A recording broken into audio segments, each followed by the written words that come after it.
Bonjour Daniel, c'est simplement pour dire qu'on a le sentiment que le monde s'est arrêté avec Fillon et Juppé. Il n'y a que cela aux informations. C'est un peu désolant, mais bon, après les États-Unis, nous, on rebaigne dedans. Merci.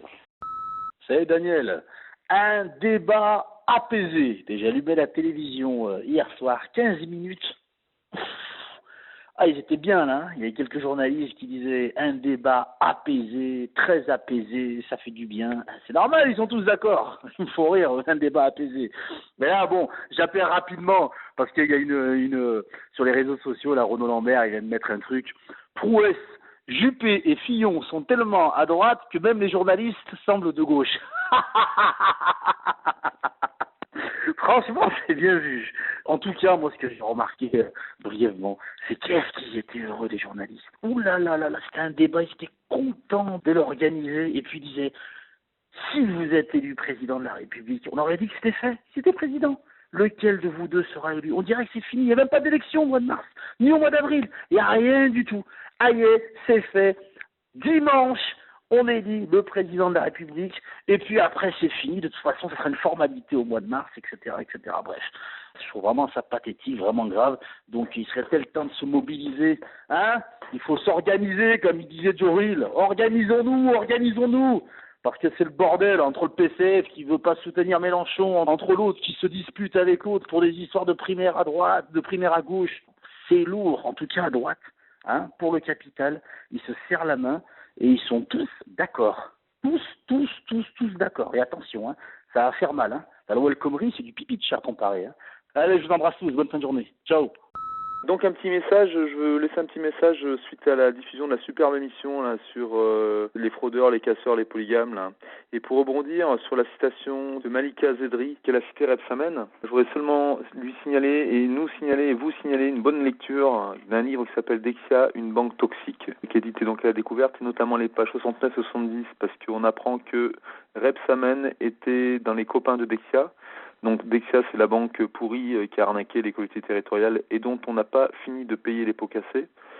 Et donc l'élu Rebsamen est au conseil d'administration ou de surveillance de la banque pour un travail demandé peu important, je cite les journalistes. À cette époque, les élus touchaient 20 000 euros par an, de 2000 à 2007, pour 4 à 5 réunions par an, d'une durée de 2 heures au maximum.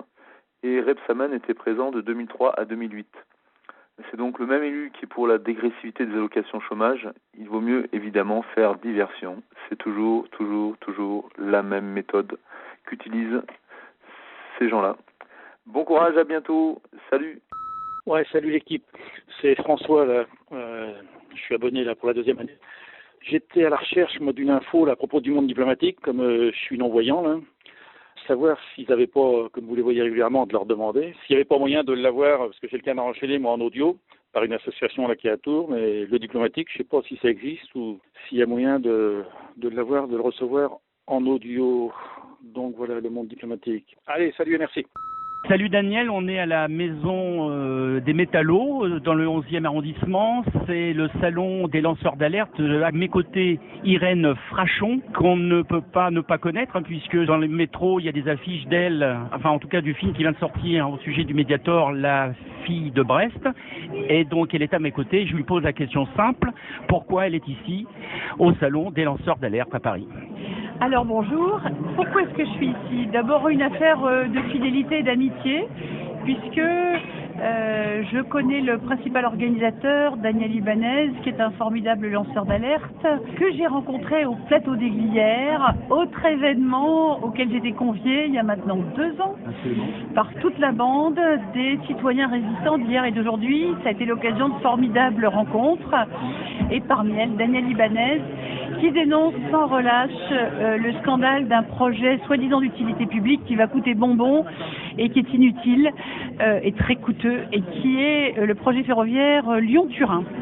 Donc il y a un peu eu un côté bande de potes, mais on retrouve aussi plein de lanceurs d'alerte sur d'autres affaires sanitaires, par exemple Marion Lara avec le drame des pilules qui avait un risque excessif de maladie embolique, et puis des représentants des lanceurs d'alerte comme l'ONG Transparency France et Internationale, comme Anticorps, des tas de gens que j'ai appris à connaître et surtout j'ai appris à apprécier, à soutenir. On attend demain Antoine Deltour, il y avait Stéphanie Gibault, il y a, pour citer les noms des plus célèbres, mais tout le monde a besoin de se renseigner, de se serrer les coudes, de se donner des conseils, d'échanger. Et donc ces 2 jours sont aussi chaleureux, je pense, que nécessaires pour garder une alerte citoyenne vigilante, solidaire et forte. Merci Irène. Salut, ici c'était le salon des lanceurs d'alerte et des livres.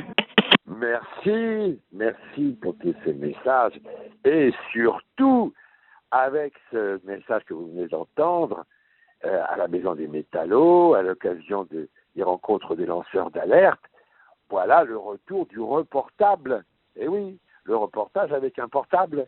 C'est un vieux truc de la base j'y suis qui date de la fin des années 90. Ouais, on avait fait un reportage avec un portable et on avait appelé ça le reportable.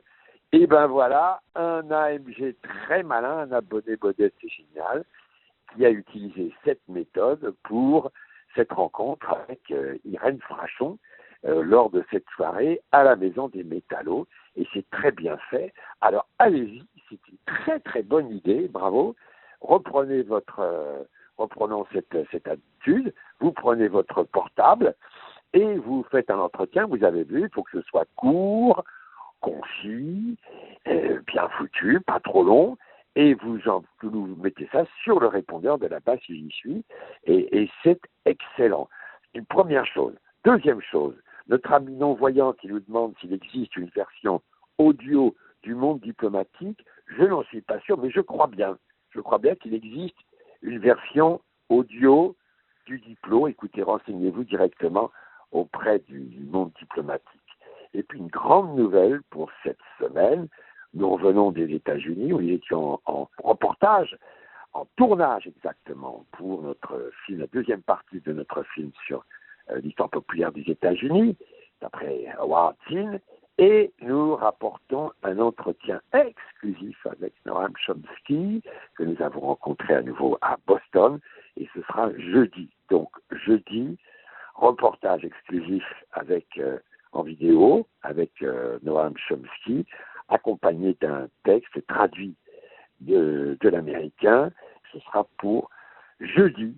Voilà, tout va bien. Continuez, 01 85 08 37 37. Et voilà, donc un autre reportable que vous allez trouver. Là, il y a une suite. Et puis, évidemment, notre indispensable poète là qui fait dans le légume. Salut Daniel, ici le salon à nouveau à la Maison des Métallos, le salon des lanceurs d'alerte.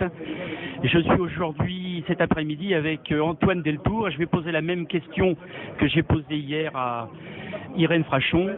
Antoine, pourquoi tu es venu là aujourd'hui au salon des lanceurs d'alerte à Paris ? Je suis venu ici parce que souvent la démarche des lanceurs d'alerte est assez isolée.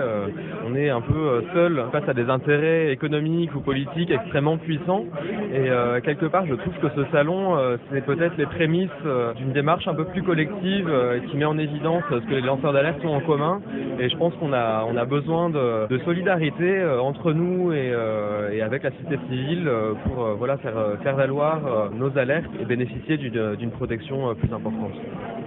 Et puis pour la suite, pour décembre, puisque je crois que l'appel, est-ce que tu as bon espoir ? Est-ce que tu vis ça comment ? Oui, j'ai été condamné au printemps à 1 an de prison avec sursis, et donc j'ai décidé de faire appel. Et donc le procès aura lieu les 12, 19 et 21 décembre au Luxembourg, et j'espère une peine beaucoup plus favorable, mais sans aucune garantie, et je m'expose même à une peine plus sévère. Mais je pense qu'il y a quand même de très bons arguments pour obtenir un acquittement. C'est pour ça que je fais appel, parce que le tribunal lui-même a reconnu l'intérêt public de ma démarche et à quel point ça a servi un débat politique mondial important, c'est les termes du tribunal, et du coup, je vois pas pour quelle raison je devrais être condamné. Après, au-delà de l'analyse juridique, vraiment en tant que citoyen, voilà, si notre démarche est d'intérêt public, faut pas la condamner, faut l'encourager. Et là, je pense que en première instance, le message du tribunal est extrêmement contradictoire et paradoxal, et voilà, c'est ce qu'on va essayer de corriger en appel. Et est-ce qu'on peut te donner un coup de main? Est-ce qu'on peut t'aider d'ici là? Et qu'est-ce que tu peux nous dire? Comment on peut t'aider?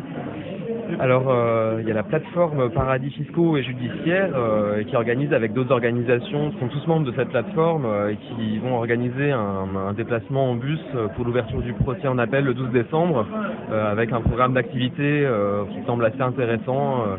Et après, il y a aussi un comité de soutien en France qui organise des bus depuis la Lorraine. Il y a Facebook aussi. Il y a une Facebook, Twitter, une pétition. Voilà. Bon. Et ben alors donc les dates c'est 12 décembre et après les 19 et 21 décembre. Bon, eh bien on y sera. On va essayer d'y être. Merci. On va tout faire pour. Voilà Daniel. Ici la maison des métallos, on voit plein de gens intéressés, motivés. C'est un vrai bonheur de voir ce fourmillement. Voilà, salut à tous, à bientôt. Les cucurbitacées. Mon panier de légumes rempli, j'achevais mon tour de marché quand une femme, plutôt jolie, m'aborda et d'un ton léger, ma voix, prenant une courgette particulièrement galbée, je ne sais pas pourquoi c'est bête, j'adore les cucurbitacées. Dès que je rencontre une courge, un concombre, je les caresse, et de Cavaillon ou de Bourges, tous les potirons m'intéressent.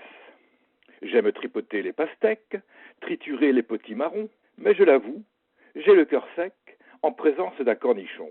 Les cornichons vous indiffèrent, vous n'aimez pas les maigrichons. Pourtant, dis-je, en maintes affaires, peu importe la dimension.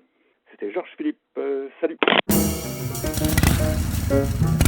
01 85 08 37 37, le répondeur de là-bas si j'y suis, c'est du lundi au vendredi à 13h. Ça a cramé. À force de faire le con sur le répondeur, ça a cramé, voilà, maintenant j'ai bouffé du truc cramé. Putain, mais c'est chiant, hein. Faire le con, là, ça t'apprendra à faire le con, merde.